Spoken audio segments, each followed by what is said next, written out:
Top Med Talk. Hello and welcome to Top Med Talk. We are coming to you from our virtual studio for EBPOM Dingle 2020. I'm Desiree Chappell, your host, and joining me is our Editor-in-Chief, Monty Mythen. Hello, Monty. How are you? Hey, Desiree. I'm okay. I'm a little bit blue for various different reasons that we'll come to in a second, but you can't have great big picture. Middle of COVID-19, I'm fine. Yeah, Stop whining. Stop complaining. I know. Well, 2020 has brought many crazy, just everything's been insane in 2020. Everything's been canceled or moved to virtual, and it's been no different for us in EBPOM. Monty, we've had 2 virtual conferences so far for EBPOM, haven't we? We have. We did our EBPOM London, our iconic meeting, which we had many thousands of people join us from around the world. And then very recently we had our EBPOM Chicago, and we're just about to have EBPOM Ireland from Dingle. But the sad thing is, reality, just kind of haven't really been more than a few hundred yards away from home. I know, it's been rough. And, EBPOM Ireland, or it's always been traditionally known as the Dingle Conference, right? Yep, absolutely. So Dingle, west coast of Ireland. Yeah, I was going to say, for our listeners who may have not been to Ireland and not know Dingle, tell us a little bit more about that. It's so if anyone saw the recent Star Wars movies, it's where they found Luke. Yeah. Those are the Skellig Islands off the west coast of Ireland. Some people believe it to be one of the most beautiful places in the world. You can debate that. Certainly on my list. It's where my mother's originally from, so it's a family place for us. And just over 20 years ago, we decided to have a meeting there, and it's I think it's become a sort of iconic meeting. I think, as Professor Paul Miles said, one of the best little meetings of its kind in the world. Something along those lines. But he's so true. I mean, it's a wonderful little boutique meeting, just such high quality, like just dense amount of wonderful information and fabulous people from around the world. Monty, typically, it is boutique. How many people do you typically have at one of your Dingle meetings? It's about, there's so a lively session. We'd have 100 to 200 people in the room. There's a couple more come to the black tie Ceilidh dinner because partners arrive, etc. But it's a single in the room conversation is what we value. So it's, as I said, it's always extremely high quality content, speakers, and we have the last few years have live broadcast it. So I think we've been ahead of the game from the point of view of audio broadcasting it. Absolutely. But we'll be back. We'll be back. We will absolutely be back. Well, in true tradition of our EBPOM meetings, we always like to do a little Top Med Talk wrapped around that, and this year is no different. Our guest today is a recent addition to the Top Med Talk family, and after a fantastic conversation we had about gaming and education in medicine, we're excited to catch up with him again about a topic that we've talked a little bit on Top Med Talk about, but always looking to continue our conversation. We're going to be discussing cerebral oximetry and guidelines and the use of NIRS, which we'll explain in just a little bit, in just a moment. But we have Bob Thiele, who is an anesthesiologist, associate professor at the University of Virginia in Charlottesville. Bob, thanks so much for joining us again. Thanks for having me. Appreciate it. Yeah, it's good to see you. You too. Well, it hasn't really been that long ago, about a month ago, that we had a really cool conversation about utilizing gaming in the education of providers in medicine, which was super cool. Did you learn anything new there?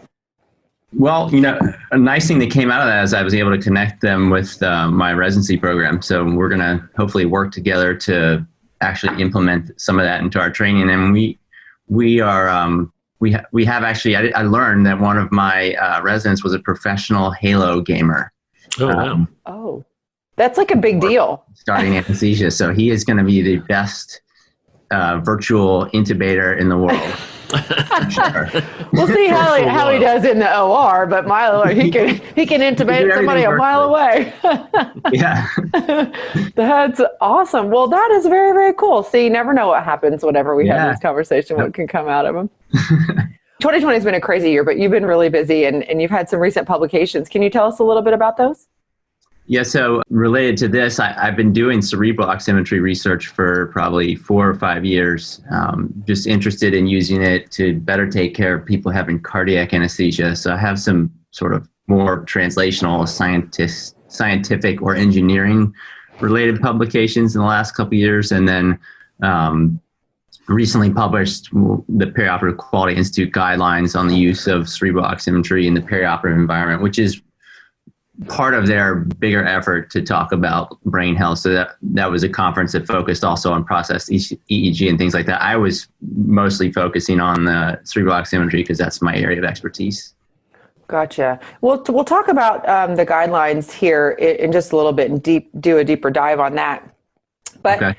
I just want to make sure. So when we say NIRS, NIRS, right? So what are we referring to there? When we talk about NIRS, we're talking about trying to measure tissue saturation, which is different from pulse oximetry, which is really focused on arterial blood. So a pulse oximeter sort of shines infrared or red light into tissue and looks at the pulsatile component of the absorbance to really focus on arterial blood. The object of NIRS is to look at actually typically brain, although there's some literature on like trauma and things like that where you can look at muscle tissue, but looking at the non-pulsatile, trying to measure the oxygen saturation, the level of tissue which is non-pulsatile. So the number is going to be lower and you don't get the waveform that you see on the monitor. Gotcha. Monty, you've done some work in this, haven't you? Yeah, for over the decades, using it in different guises. And it's one of those very seductive technologies because it really, really ought to be the real deal. It does. I mean, let's cut through the reservations people have about it. I mean, it works. So if you take it into a controlled laboratory environment with adult humans and you do stuff to them like make them hypoxic, which we've done, it does all the right things. I mean, it's, let's park the objections about the base technology for a second. I'm sure Bob will talk about some refinements to it. But as it said, you can also put it in different parts of the body. So people have played with Thiele evidence, near-infrared spectroscopy as being a sort of surrogate measure for the rest of the body oxygenation. People have put it on different muscle beds. People have tried to put it over kidneys. But the brain has been the main place where measurements have been made over the decades.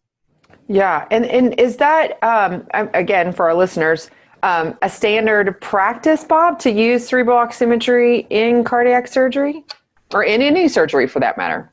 Yeah, no, I would not say that I wouldn't call it standard. I mean, there's definitely a lot of variation in institutions for sure. And probably in countries I only practice in the United States. And so I don't have I have no experience providing anesthesia in the UK or continental Europe.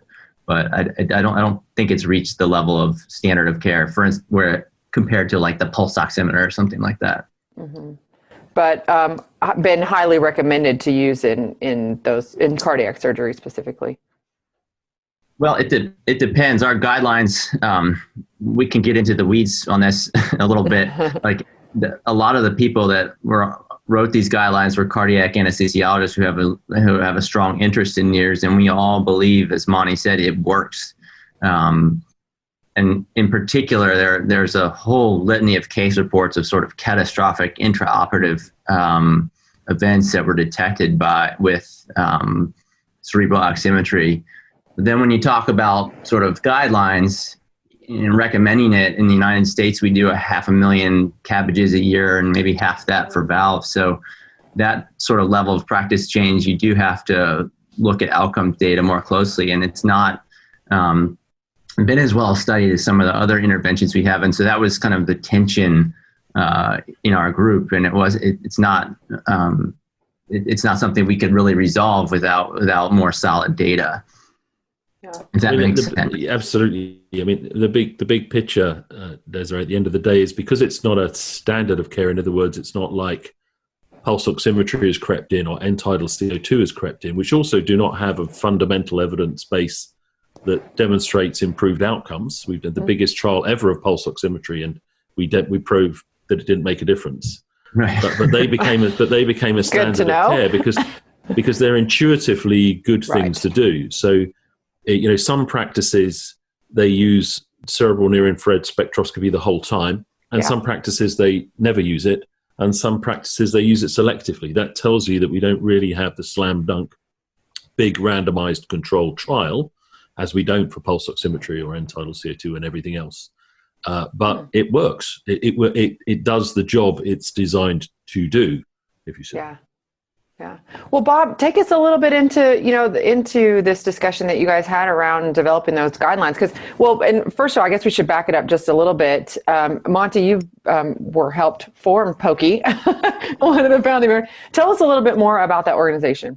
So Perioperative Quality Initiative, standard sort of not-for-profit collaborative whereby people get together and using an iterative, adapted Delphi type of process. Let's bring the evidence we believe stands up to answer questions to the table.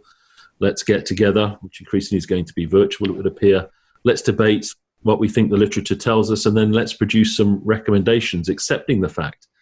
And we do grade and all that sort of thing, that sometimes you just have to make a best evidence-based pragmatic recommendation because people at the end of the day just want a bit of help to say, should I use this in all my blah patients? So it's that complicated mix of pure evidence-based and sometimes recommendations that are built on, consensus statement.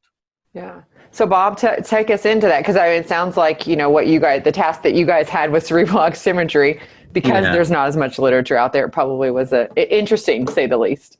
Yeah. So, to back it up and just circle back with brain health, what we all know now is that the risk of developing we have pretty good data on the stroke risk for non-cardiac surgery and cardiac surgery. And what we found more recently is there have been a bunch of trials looking at what's called a cult stroke or covert stroke. So tissue death on MRI, brain MRI that you see after surgery. And in cardiac surgery, it's quite high. It's about probably over 1,000 people have had MRIs and TAVRs, AVRs, cavities, and the pooled incidence is about 36 to 39%.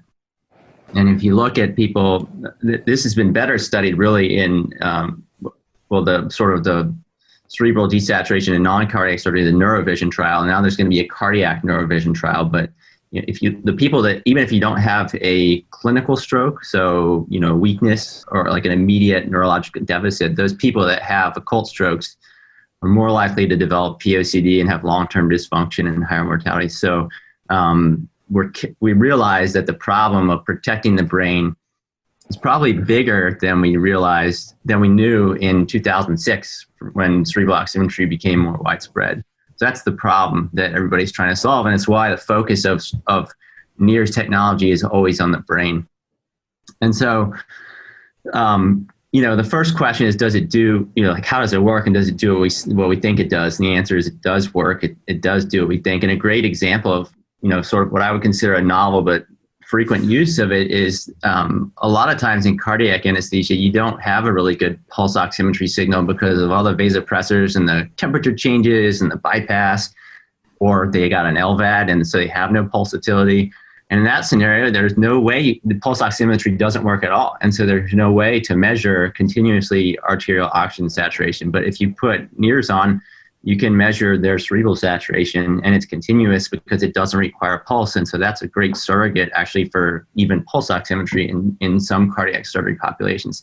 So understanding how it works is quite important. And a lot of the focus of our discussion was like teasing out the things that people need to understand so that they're not just flying blind and using this monitor and not really understanding it.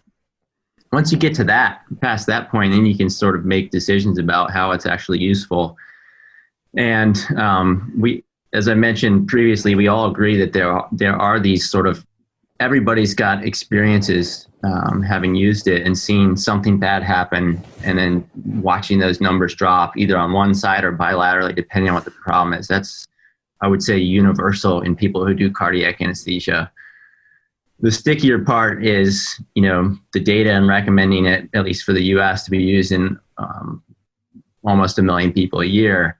And that gets harder. The evidence bar has to be a little bit higher. And I love the pulse ox example because pulse oximetry has been tested quite well and shown to not improve outcomes. And when we use it, it's an ASA standard monitor, and nobody would ever do an anesthetic without it.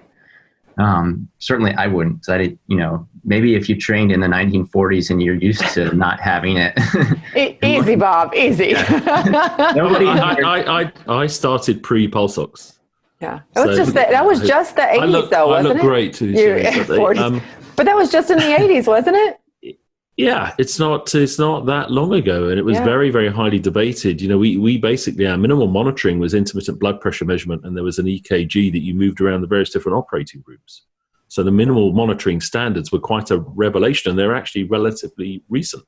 So we accepted the first bundle that we took over as being minimal monitoring, and then started to introduce bar heights for evidence after that, forgetting the fact that historically none of the other stuff is actually proven to the level we're demanding of the new stuff. Sorry, Bob. That's just the reality of it. And I think it's perfectly defensible for pulse oximetry to be a standard, even with the negative data, for several reasons. One, it's very inexpensive. Two, it causes no harm. And three, there are some other arguments. People like me never trained to do anesthesia without it. Yep. And you can argue that as patients have gotten more complex and the procedures are more complex, it frees up cognitive bandwidth. I mean, maybe I could do an anesthetic without it, but I would spend so much time trying to avoid desaturation. I would not spend my time with temperature regulation or monitoring the depth of anesthesia and other things that also are important. So, and I think, Bob, if you look at that first big trial, the Scandinavian trial, where they tried to determine if it made a difference, the two positive findings was more oxygen was used, and everyone felt who was caring for the patient felt better, right? Because it was very, very, very stressful wondering if a tube had disconnected under the drapes, and there were people, having the drapes taken away at the end of it, and they had disconnected tubes, and they had serious brain damage back in the day. So it's a huge advance. You'll probably never prove that sort of thing in a trial because the event rate's so low. Right. Yeah. Now, and to bring it back to cerebral oximetry. Yeah. That level of study hasn't been done. So we have what I would describe as complete clinical equipoise. We don't have data to say, large scale data to say that it is that it clearly improves sort of neurologic outcomes, but we also don't have data to say on a large scale that it doesn't. That was the struggle for us. Yeah. What are some of the common misconceptions of, why would somebody not use this then? My own feeling, I think it falls into two buckets. One, there's a medical legal part. So in the U.S., that's a pretty powerful driver for behavior, I would say, in physician world generally. And if you are placing a monitor on and the data is not favorable, and you have a bad outcome, then you could be criticized for, you didn't do anything about that. And even if you were watching and you thought about it and you did make an intervention and it didn't change, that it's perceived as a liability. Mm-hmm. I've heard that from multiple people. The other simply is just expense. It is certainly not as, it is more expensive than pulse oximetry. The patches cost more, and then there's a separate device that doesn't, every anesthesia monitoring system has inputs for pulse oximetry, and that's not the case with cerebral oximetry. And then I would also argue there's like a human factors convenience component, which is because it's not standard yet and built in, you've got another thing that has to sit in the operating room and people are looking at it. It's another device to plug in. It doesn't feed into the EMR. So there's some little things like that actually can add up to make a pretty big difference. Yeah. And I think of a MABOB, not everyone is necessarily as engaged in the physiology of cerebral oxygen delivery consumption, the balance between the two, and the number going up is not always a good thing, and all of that stuff, the same as with mixed venous saturation, etc. So some people say, well, the number was great, but they still woke up with a stroke. You see, but it was embolic. It's a little bit of the brain it's gone to. It can't do that. Right. Yeah, but that's absolutely true, and you see that like in the ICU with sepsis all the time. A high SVO2 does not necessarily make you feel good about your patient, but it is also true that it's clear that on a population level, the people who have the desaturations intraoperatively are at much higher risk for cognitive stroke and cognitive dysfunction afterwards. So tell us about what did the guidelines find? What did you guys end up suggesting? Yeah, we said that if you're going to use it, you've got to use it. You have to put it into context. So you need to know what someone's baseline value is, and that's a really important point because everybody's individuals have quite different variables, which is maybe not intuitive. If you don't understand how it works, you think, oh, a normal pulse ox is like 94 to 99 in everybody. And that's not the case with cerebral oximetry because of the way that it works. And so people have to understand that the baseline, you really do have to compare it to the baseline. And then all the devices are different. So you can't really compare a value with one manufacturer to a value of another manufacturer, which is another sort of complicating factor, I would say, in terms of use, because you might read a paper that uses the Invos device, which is what most of the papers are. But if your hospital is using some other manufacturer, then you think, well, you have to think for a second about how you're going to interpret that. It can really determine, the rest of your case if you don't get an accurate baseline. And I've used it a lot in practice because it was a standard for us in our practice for cardiac patients. So I've used it for, 10 years. But I think, for a lot of people, they may not understand exactly how to use it. And did you do baselines on everybody? Mm-hmm. Yeah. And that's our practice at UVA. Can you explain to everyone what you mean by getting a baseline? Is that pre-induction of anesthesia you put your monitor on, or?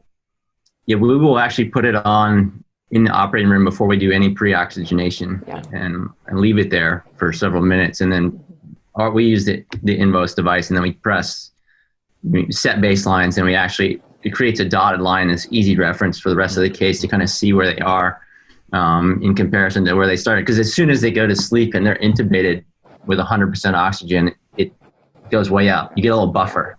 Yeah. And then it's what happens on bypass and afterwards that matters. Yeah. Exactly. And you're like, well, that's not too, that wouldn't be too bad, but that's a fair point. So any other big highlights from it? Yeah, I mean, we felt like it was a pretty powerful sort of risk predictor for people who are interested in that. I mean, the data on that's very compelling. If you show up to the operating room and you have a really low resting cerebral oximetry value, that's not a good sign for you. I mean, we don't, tell people that when they're going off to sleep, but in terms of thinking about like what's going to be like during the case and in the ICU, that could potentially be helpful.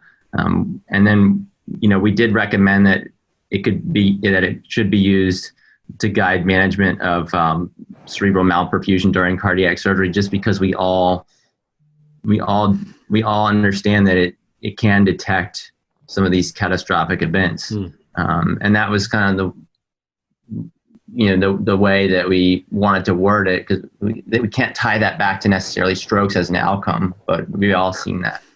I think at the end of the paper, we really kind of harped on that we ultimately, like, this is a sort of institutional decision that everybody's going to make. And that really is a cost-benefit calculation that different healthcare systems in different countries have to make. And so that's where we left it. I'm hoping that in 4 years from now, as we go through the POCI cycle, we'll start to see more data, like the cardiac neurovision data will be out. Right now, they've only done a pilot study that did 50 patients just to power a future study. And the original neurovision was over 1,000 patients. So that could be a pretty powerful piece of data that might change some of our recommendations in a few years. Yeah. Monty, did you want to comment? And yeah, just the other thing we have to remind ourselves about, because we'll be doing quite a lot about auto-regulation, including cerebral auto-regulation and other organ auto-regulations, is one of the challenges with cerebral NIRS, the brain being, flow dependent on a pressure head above a particular threshold, is you can make cerebral NIRS look great while you're killing the gut and killing the kidneys and, sorry, that's harsh words, but you know what I mean? If you're very cerebrocentric, you've got to remember there are other organs that take their blood supply and oxygen delivery in different ways. And that's possibly why it hasn't necessarily delivered the slam dunk change, because sometimes people, cause collateral harm by trying to make this bit look good. You've got to keep it all happy. And I would also add to that on the autoregulation concept. There is a lot of really interesting work that Chuck Ho started at Johns Hopkins. Now he's at Northwestern, really looking at sort of this NIRS autoregulation curve. Can you see where someone's break point is, where their brain no longer can autoregulate, based on plotting out the map and the cerebral sat values over time? Now, that's cumbersome to do that as an individual in a case, but the end goal is to really work that out so that it's automated, and then you can see where they are. And that would be that's a very high potential innovation that's, I think, coming down the pike. And Dr. Chuck Hogue is very kindly pre-recorded a lecture for us that we played in Chicago. We'll be playing again at Dingle, and we'll be having a round table panel discussion about that very point. So thanks for that. Thanks for that plug, Bob. That plug, Bob. which you didn't know about, but well, No. great. Yeah, no, I didn't. Bob, did you guys in your discussions, I guess, touch upon the idea that, just because your brain's okay, that you may have other issues going on, or was that even, it was probably on down the road that discussion happened? We did not. We really were focused on sort of brain protection, because that was the goal of the conference, and that's really what cerebral NIRS was, or NIRS as we used it now, is developed for. But it's a really, really good point. I mean, if you use drugs and blood pressure purely focused on the brain, high doses of alpha agonists and vasopressin typically will shunt blood flow to the brain at the expense of other organs. And so that's something that, when these trials are, as increasingly sophisticated studies are done looking at NIRS, they're going to have to, everybody's going to want to know, does this thing really help me prevent stroke or occult stroke and POCD in the future? Is that coming at the expense of GI dysfunction or something, or AKI or something like that? Yeah, it was really interesting, because the more involved I got into this, and whenever I would go back to practice to think about, wow, if I'm already starting to see issues cerebrally, then obviously there's some other things going on, to consider. So, well, Bob, one thing that I want to touch on before we end today is, you talked about brain health and utilizing this in cardiac surgery. What about other types of procedures and care settings? So I think, non-cardiac surgery is interesting. And we don't really think about stroke as being as much of an issue in non-cardiac surgery. And certainly clinical stroke is less common in non-cardiac surgery than adult cardiac surgery, and occult stroke or covert stroke. So MRI lesions are also less common, but they actually occur more than we realize, maybe as high as 10% in non-cardiac surgery, occult, MRI identified lesions. And so that does suggest that there may be an opportunity to improve care in that patient population. Well, certainly there's a lot more non-cardiac surgery in the world than cardiac surgery. We haven't really studied that very well. But the other thing I would argue is that in the post-operative environment, we don't know a lot about this, but I know that when I was in my fellowship, this was being studied at Duke, and I don't think they've published this, but they were seeing a fair number of cerebral desaturations in the ICU in the first 24 hours after cardiac surgery. And so that, everybody kind of feels like all these insults are happening in the OR, but they're probably not all happening in the OR. And so that makes that, I also work in the ICU, and all this, you don't just bring everybody up and then you extubate them and they're not moving their hand. Like, that does sometimes happen. But a lot of the times that sort of stroke event seems to occur 2 days after surgery or 3 days, which brings up an important question. If we're going to use it, why, as soon as they come up to the ICU, the nurses are like ripping off everything, this monitor, and taking off the invo strips and exactly. They want them clean. And we don't actually have, all of our, at UVA, all of our boxes live in the OR with we have a couple extra monitors that we really use for our ECMO patients. And that's a great example of actually a patient population where we use non-cerebral oximetry. We will put these on the lower extremities of people who have distal perfusion cannulas who are on ECMO in the ICU, and we use it frequently for that. But we aren't set up to have cerebral oximetry post-operatively, on like 8 patients at the same time. That's something that somebody should look at, because we know that the strokes don't all occur in the OR. Yeah. It's probably like many of those things, which is what we found with our peripheral near-infrared spectroscopy study with cardiac patients. It was a small pilot. It's all been published, but it's about 6 hours that you got. If there was a signal there, you got it at about hour 6, which we kind of know you're either extubated and fixed and doing fine, or you're not quite right. If you're not quite right, or you're not. Yeah, exactly. If you're not quite right, that's when the mischief is starting to happen, and that's when it's possibly 2 o'clock in the morning, blah blah blah. So. Yeah, fair point. One of the things, just because I think it was pretty useful for me just in the OR was for shoulder cases, sitting cases and in carotids, we used them on those as well. I mean, I think we were pretty progressive actually for being a community hospital in Louisville, Kentucky for utilizing this stuff. But I think for shoulders, one thing it was when I started using it, the idea of, we'll keep them normotensive or whatever they want, or the surgeon says, can you keep them a little hypotensive for me so I don't have bleeding? And then you look at your brain stats, you're like, no, I can't actually, not going to work for us here. It was a good application there.